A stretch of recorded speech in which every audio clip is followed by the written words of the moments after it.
У нас сейчас проходит традиционный турнир, посвященный 23 февраля, Дню защитников Отечества.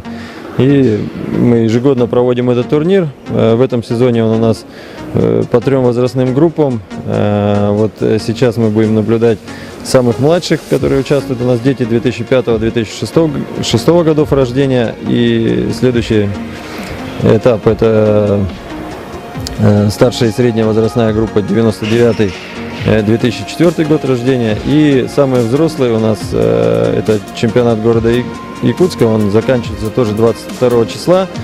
В 2 круга в этом году проходил. Регулярка такая была. Каждая команда играла по одной игре в неделю.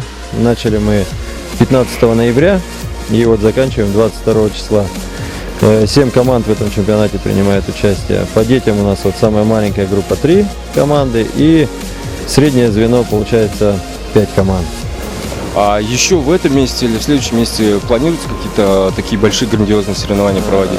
Да, вот в этом году у нас впервые в истории нашего города с 6 по 13 марта пройдут соревнования, всероссийские соревнования юных хоккеистов клуба «Золотая шайба».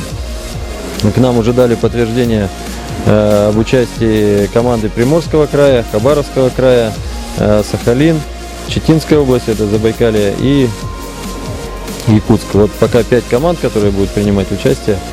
Но еще раз повторюсь, впервые, поэтому готовимся мы довольно-таки серьезно вместе с управлением спорта.